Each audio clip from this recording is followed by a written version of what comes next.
Mirëmbrëma dhe mirë se po takohemi në edicionin e parë të emisionit 60 minuta për këtë javë. Do të flasim për luftën kundër korrupsionit me drejtorin e Agjencisë për Parandalimin e Korrupsionit Yll Buleshkaj.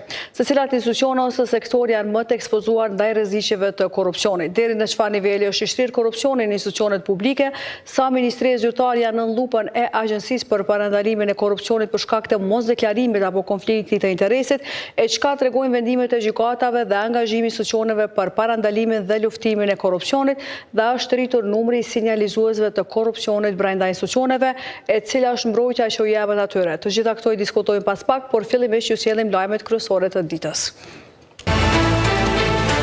Bashkimi Evropian për formimin e qeverisë së re për të bashkëpunuar në heqjen e masave. E shefi BE-s në Kosovë takon kryetarët e rinj të komunave veriore. Në ditën kundër korrupsionit, sinjalizuesit vlerësohen si njëra ndër shtyllat kryesore kundër korrupsionit, ndërsa shoqëria civile proteston kundër këtij fenomeni. KQZ-ja miraton dizajnin dhe përmbajtjen e fletë votimeve të zgjedhjeve të 28 dhjetorit. Partia turke paralajmëron ankesë në PZAP për shkak të mospërfshirjes së gjuhës turke. Oda ekonomike dorëzon kallëzim penal ndaj ZRE-s për mosbatim të vendimit të Supremës. Sipas odës, kryesuesit dhe anëtarët kanë kryer 5 vepra penale. Bashkimi Evropian ka shprehur gatishmëri të punojë me autoritetet e Kosovës drejt heqjes graduale të masave të vendosura ndaj Kosovës, por pasi të zgjidhen ato. Në një përgjigje për kohën, zëdhënësja për çështjet e jashtme dhe politike të sigurisë, fqinjësisë dhe zgjerimit, Ila Macit ka thënë se Komisioni pret që Kosova të rikthehet në trajektorën e reformave të domosdoshme dhe të avancojë në procesin e normalizimit të marrëdhënieve me Serbinë, dy kushte thelbësore për përparim drejt BE-s. Komisioni ka ndërmarrë hapat e parë për të hequr gradualisht masat në fuqi në maj të 2025-s. Siç është thënë më herët, ne synojmë të heqim më tej këto masa. Ne mirëpresim dorëzimin e qetë të administrimit lokal në 4 komunat veriore dhe presim që kryetarët e rinj të përfaqësojnë interesat e të gjithë shqiptarëve. BE-ja është e gatshme të punojë me autoritetet e Kosovës sapo ato të zgjidhen dhe të vazhdojë të mbështesë Kosovën në rrugën e saj drejt BE-s. Ne presim që Kosova të rikthehet në rrugën e reformave të domosdoshme, të lidhura me BE-n për të mirën e popullsisë së saj dhe duke marrë përparimin në normalizimit të marrëdhënieve me Serbinë, thuhet në përgjigje. Ndonse transferimi i pushtetit lokal në veri është përmendur si njëri prej kushteve për heqjen e mëtejme të masave të BE-s ndaj Kosovës, koha një ditë më parë mësoi se Franca dhe Italia, të mbështetura nga Spanja, Hungaria dhe Slovakia, në takimin e fundit kanë kundërshtuar heqjen e masave të vendosura më shumë se 2 vjet më parë.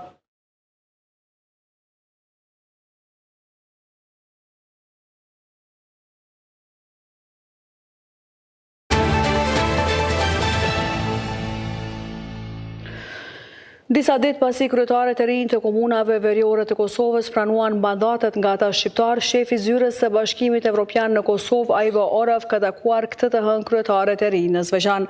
Orav përshëndeti dorëzimin pa probleme të mandatit në administrimin lokal, proces i cili sipas tij u realizuan në përputhje të plotë me ligjet e Kosovës.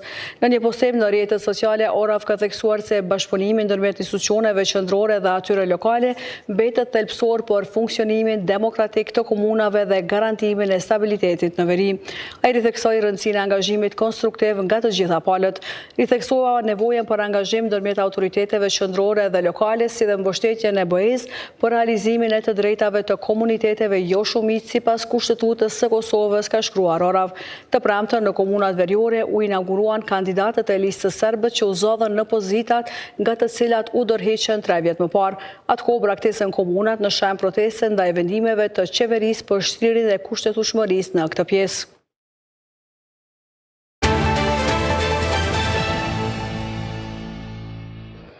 Kryetari i Partisë Demokratike të Kosovës, Bedri Hamza, ka njoftuar se i është drejtuar me një letër presidencës së Komisionit Evropian, Ursula von der Leyen, dhe institucioneve të BE-s, me të cilën ka kërkuar heqjen e masave ndaj Kosovës. Si kryetari i PDK-s dhe kryeministri i jashtëm, jam drejtuar presidencës së Komisionit Evropian dhe institucioneve të BE-s, duke kërkuar heqjen e menjëhershme dhe të pakushtëzuar të masave ndaj Kosovës, ka shkruar Hamza në Facebook.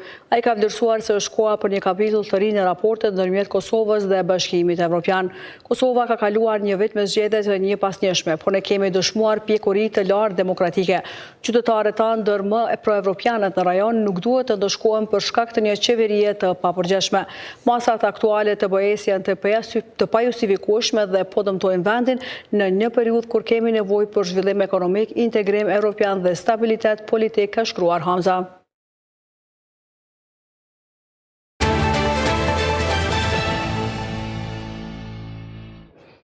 Java kundër korrupsionit ka nisur me grevë një ditore si reagim ndaj mungesës së reformave dhe dështimit të institucioneve për të adresuar korrupsionin.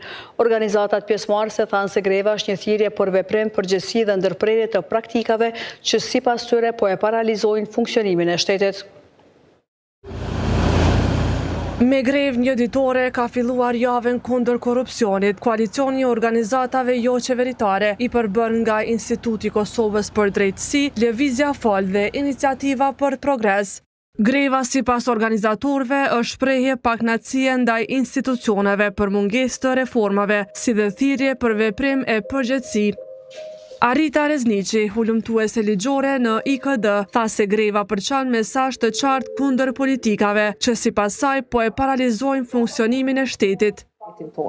Ne kemi vendosur që me hyrë grevë, sepse si organizata të shoqërisë civile në vazhdimsi kemi reaguar ndaj shkeljeve të ligjit, kapjes së institucioneve, stagnimit të reformave dhe kemi bërë thirrje për domosdoshmëri në luftën kundër korrupsionit. Përkundër këtij angazhimi ton, analizave konkrete që i kemi ofruar dhe rekomandimeve konkrete që i kemi paraqit, nuk ka pas fatkeqësisht reagim. Drejtori i Agjencisë për Parandalimin e Korrupsionit Yll Buleshkaj theksoi se ky institucion do të vazhdojë të mbetet i paanshëm si parakusht për luftën kundër korrupsionit. Po ashtu ai vlerësoi sinjalizuesit si armën kryesore për luftimin e kësaj dukurie.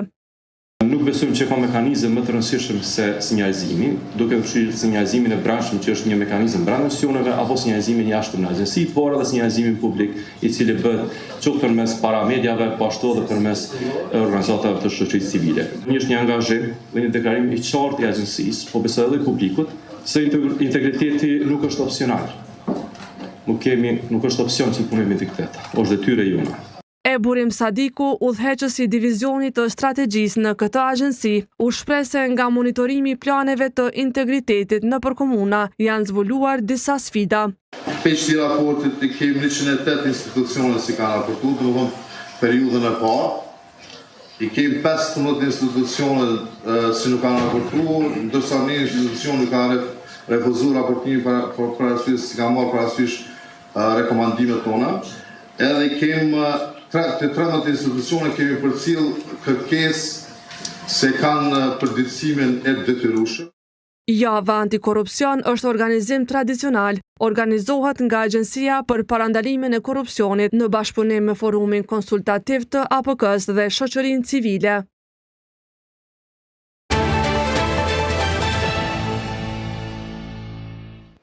Komisioni Qendror i Zgjedhjeve ka miratuar dizajnin dhe përmbajtjen e fletvotimeve për zgjedhjet për Kuvendin e Republikës së Kosovës që do të bëhen më 28 dhjetor. Antarja e KQZ-s nga Partia Turke, e cila ka kërkuar që fletvotimet në Prizren dhe Mamush të jenë të shënuara edhe në gjuhën turke, ka paralajmëruar se do të ankohet kundër vendimit të KQZ-s në panelin zgjedhor për ankesa dhe parashtresa. Në mbledhjen e mbajtur të hënën, KQZ-ja ka miratuar edhe formulën e këshillave të vendvotimit për vendvotimet e rregullta, vendvotimet me kusht dhe ekipeve të numërimit në qendrën komunale të numërimit. Mirë është, shumë mirë është, me ditë kush ka pas ndikim.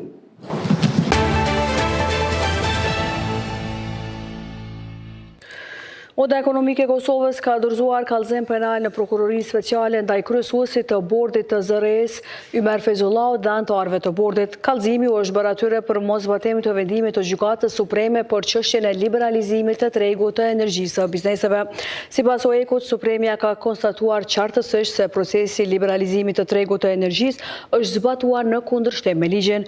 Në njoftimin e Odës janë listuar 5 vepra penale që sipas tyre i kanë kryer Fezullau dhe anëtarët e bordit të zëres, mos ekzekutimi i vendimeve gjyqësore, keshpërdorimi i pozitës apo autoritetit zyrtar, shkelje detyrimit zyrtar, mashtrim në detyrë dhe cenimi interesit ekonomik publik janë veprat penale që i ka listuar Oda. Ky veprim pason kërkesën e Odës drejtuar bordit të zëres për reflektim dhe fillim të zbatimit të aktgjykimit të Gjykatës Supreme me qëllim kthimin e bizneseve të nxjerra me dhunë në tregun e lirë me çmimet e rregulluara. Megjithatë, bordi zëres ka vendosur të injorojë dhe të keq interpretojë këtë aktgjykim, duke dëmtuar bizneset me fatura energjetike më të larta në historinë e Kosovës, thuhet tutje në njoftimin e Odës ekonomike.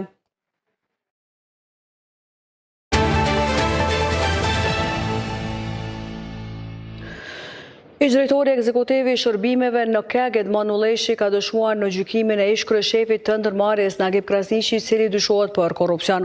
Nulleshi tek foli për një email ku i udhëzoi vartësit ta vazhdojnë tregtimin me kompaninë slovene HSI, tha se këtë e bëri në kohën kur vetëm kishte dëgjuar, por nuk e kishte parë shkresën që ndalonte tregtimin e rrymës me kompani të palicencuara. A mosh me qëndru në këm, apo... Ish antari i bordit të Korporatës Energjetike të Kosovës dhe ish drejtori ekzekutiv i shërbimeve në këtë ndërmarrje Edmond Nulleshi e ka konfirmuar emailin ku i ka udhëzuar vartësit e tij që ta vazhdojnë tregtimin e rrymës me kompaninë slovene HSI deri në njoftimin e radhës.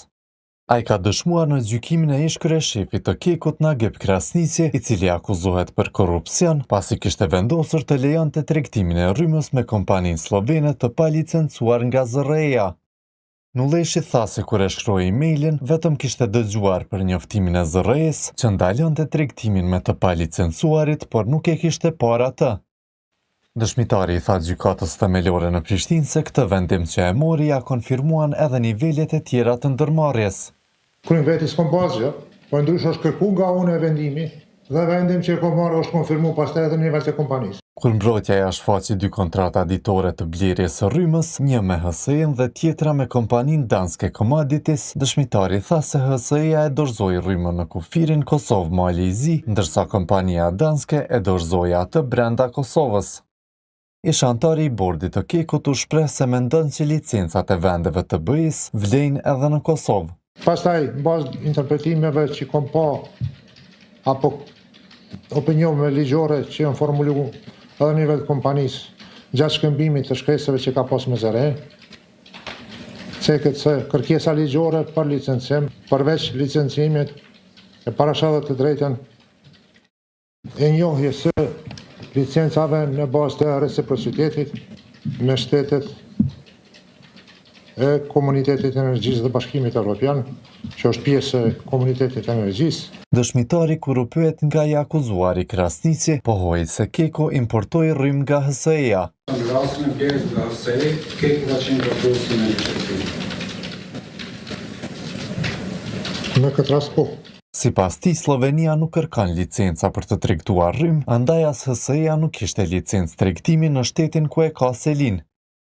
Nulleshi tha se KEG-u në shkresat e tij drejtuar ZRE-s ka argumentuar duke u bazuar në reciprocitet në rastin kur nuk ju kërkua licenca HSI-s, me që ajo s'kishte licencë në shtetin ku është ndërmarrje publike. Në pyetjet e prokurorisë, ajo përgjigj se shkresat që dërgoheshin në ZRE aprovoheshin prej zyrës së ish-kryeshefit Krasniqi. Në akt akuzën e ngritur në gusht të 2024-s, prokuroria speciale pretendon se Krasniqi ja mundsoi kompanisë slovene Holding Slovenske Elektrane që të tregtojë energji pa pasur licencë në Kosovë, duke i shkaktuar dëm shtetit prej rreth 3.2 milion eurosh. Sipas akt akuzës, Krasniqi gjatë viteve 2022-2023 me dashje ka aprovuar blerjen dhe ka nënshkruar kontrata me kompaninë slovene, ndonse ka qenë në dieni se tregtimi i energjisë nuk mund të bëhej me kompani të palicencuara nga zyra e rregullatorit për energji.